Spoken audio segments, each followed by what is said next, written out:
The Suspect, ITV's new drama, premiered on August 29 with a harrowing scenario in which psychotherapist Dr. Joe O'Loughlin saves a youngster who was considering suicide by jumping from a hospital window ledge 7 stories above. Joe's efforts earned him hero status, but his pristine image was quickly called into question when his link to a slain nurse was revealed. Joe, did you kill your old patient, Catherine? Is the true perpetrator someone else entirely? Is it really possible that all of the evidence seemingly pointing to Dr. O'Loughlin is merely a sequence of coincidences, as he insists? Did Joe kill Catherine? Let's start with the evidence that implies Joe is the killer, and there's a lot of it. Joe definitely knew Catherine. She was his former patient, and may have had a motive to murder her, as Catherine had previously accused Joe of sexual assault. Though she subsequently dropped the claims and he was vindicated, the episode nearly destroyed Joe's career and marriage, giving him incentive to hold a grudge. Catherine's flatmate in Liverpool claims she was infatuated with him and that he didn't return her sentiments, while Catherine's flatmate in Liverpool maintains she was seeing someone in London at the time of the charge. Was Joe in a relationship with Catherine? Was it still going on at the time of her death, or had Joe broken it off years before, leading to her false charge of assault? Prior to her death, Catherine applied to replace Mina in her administrative post at Joe's clinic, which fits with the premise that Catherine was enamored with Joe and wished to be near him in London. In addition, Joe shreds Catherine's application form when it arrives on his desk, which is odd if he isn't guilty of something. DSTV also suspects Joe may have staged their first meeting in order to insert himself into the investigation into Catherine's death, a common practice of serial killers.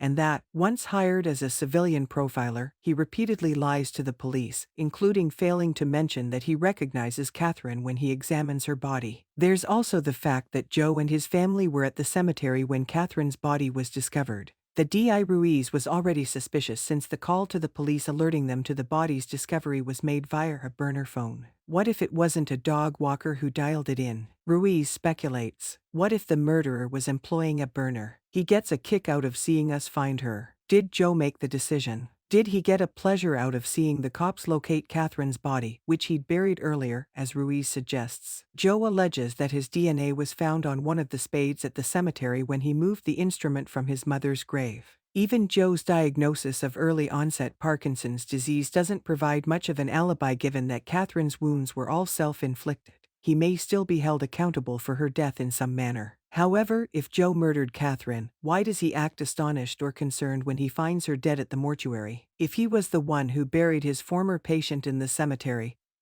he should be held accountable. And if he later knowingly watched the police discover her, then he'd surely suspect it might be her body that he was being asked to inspect. So, who killed Catherine if not Joe? Bobby Moran, a disturbed young man sent to Joe by his friend and fellow medical expert Dr. Gerald Owens, is the most obvious alternate suspect so far. Bobby is in the process of being sentenced for viciously beating another woman. In a succession of menacing murmurs, he appears to incriminate himself by declaring that some people truly deserve to die. Worse, he's fascinated with the number 21, since Catherine was stabbed 21 times. However, if Joe decided to commit murder and blame someone else, Bobby would be the ideal patsy. Joe was previously aware of Bobby's fixation with 21 and might have utilized this to shift attention away from himself and towards his patient. We see Joe suggest to Gerald that Bobby might somehow be linked to Catherine's murder, and tell his friend Dr. Rachel Fenwick that he finds Bobby unsettling and that Mina is terrified of him. Is he expressing genuine concern, or is this all part of Joe's plan to plant the blame for his crime elsewhere? Thank you for watching. Please don't forget to comment, subscribe and give us a like.